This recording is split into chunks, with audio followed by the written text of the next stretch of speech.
Assalamualaikum warahmatullahi wabarakatuh. Perkenalkan, nama saya Salvi Triani, NPM 224111053 dari kelas Manajemen 22C. Di video kali ini, saya akan menyampaikan tentang memahami fungsi MSDM sebagai partner organisasi penarikan atau rekrutmen SDM.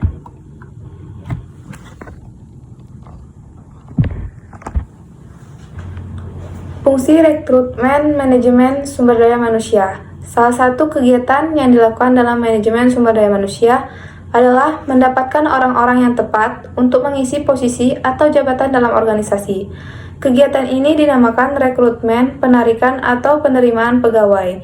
Yang bisa menangani tugas ini adalah Departemen SDM, HRD, terutama pada organisasi yang besar. Pada organisasi yang kecil, pemimpin atau pemilik sendiri secara rekrutmen secara langsung melakukan perekrutan tanpa bantuan orang lain.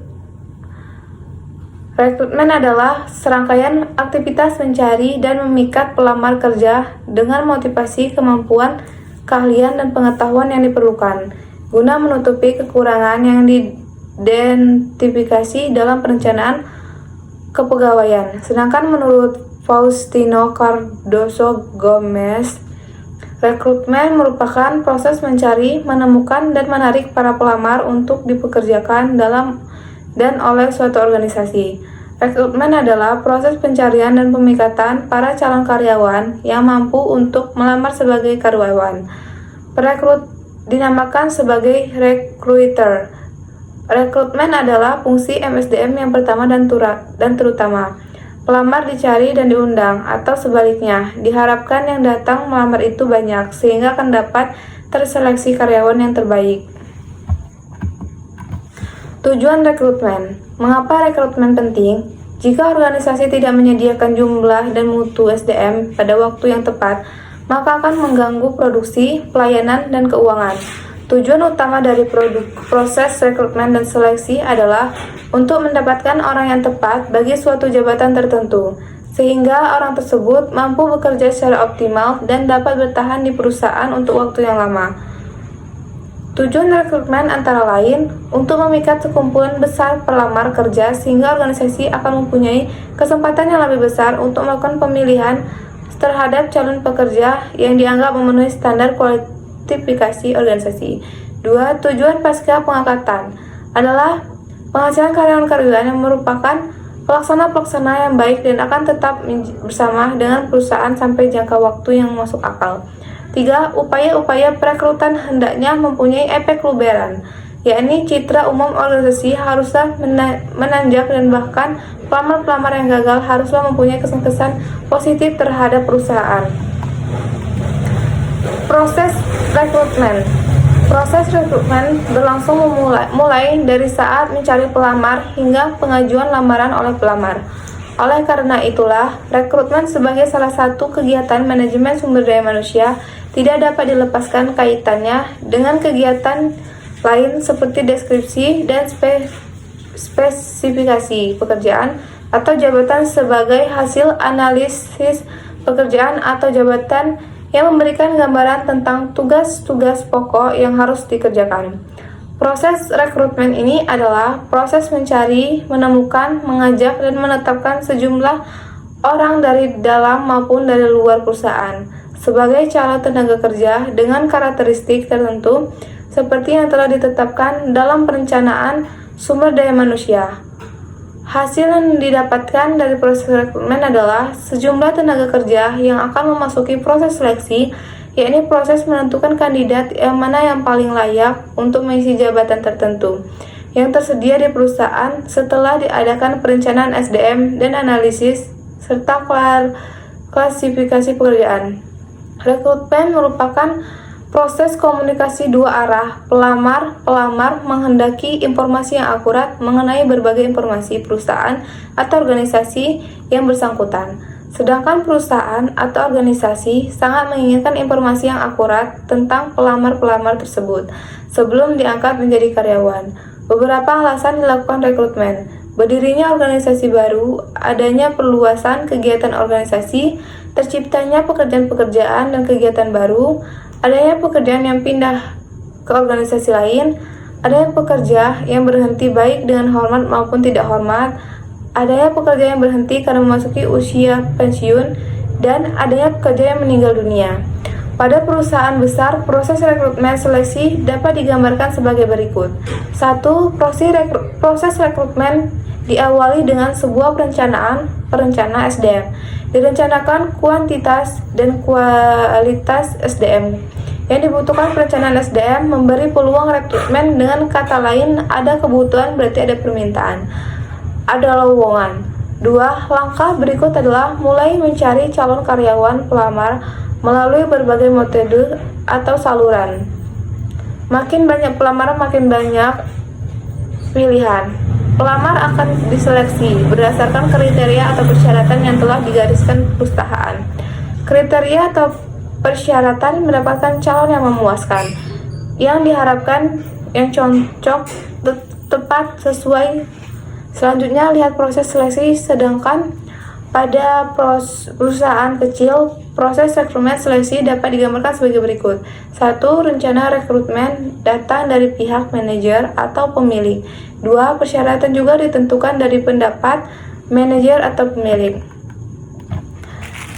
Langkah-langkah atau tahapan dalam proses pelaksanaan rekrutmen dan seleksi.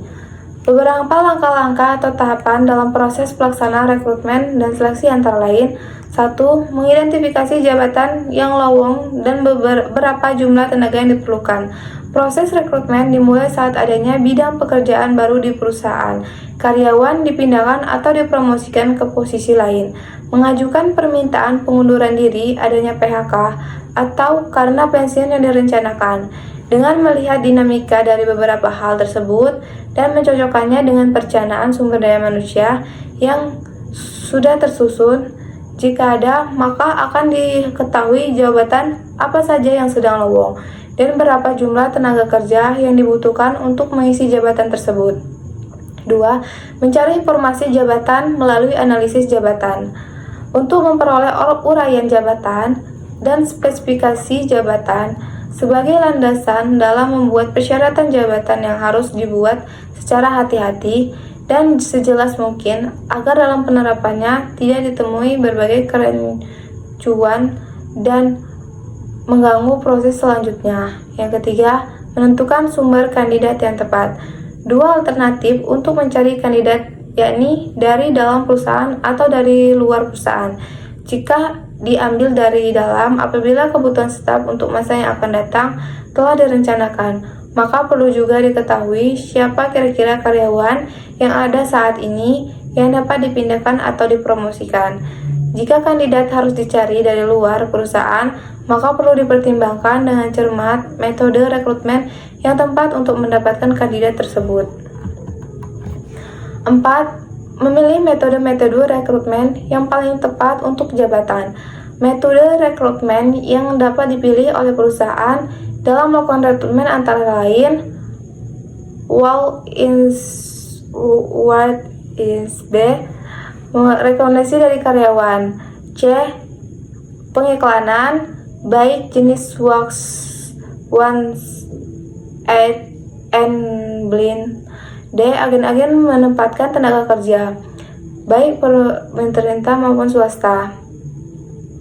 Perusahaan juga dapat memilih lebih dari satu metode, tergantung situasi dan kondisi yang terjadi saat itu. Metode perekrutan akan berpengaruh besar terhadap banyaknya lamaran yang masuk. Metode perekrutan dapat dilakukan dengan sistem terbuka dan tertutup. Metode tertutup yaitu perekrutan itu hanya diinformasikan kepada para karyawan atau orang-orang tertentu saja. Akibatnya, lamaran yang masuk menjadi relatif sedikit, sehingga kesempatan untuk mendapatkan karyawan yang baik akan semakin sulit.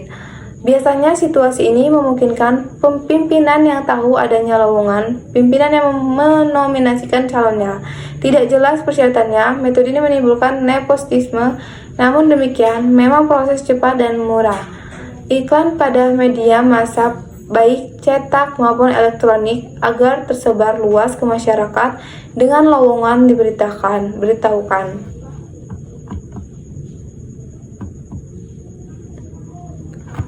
Job analis pekerjaan atau jabatan. Metode yang paling sering digunakan dalam penentuan jenis atau kualitas tenaga kerja yang akan ditarik adalah analis jabatan.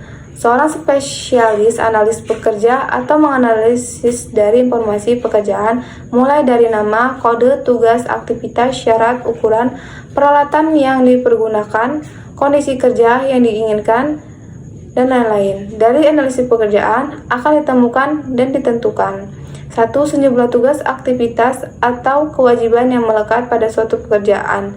2. Sejumlah persyaratan yang harus dipenuhi seseorang karyawan. 3. Kriteria atau ukuran yang dapat dipergunakan untuk memulai prestasi atau kerja karyawan. Terima kasih. Cukup sekian video yang dapat saya sampaikan. Sampai jumpa di video selanjutnya.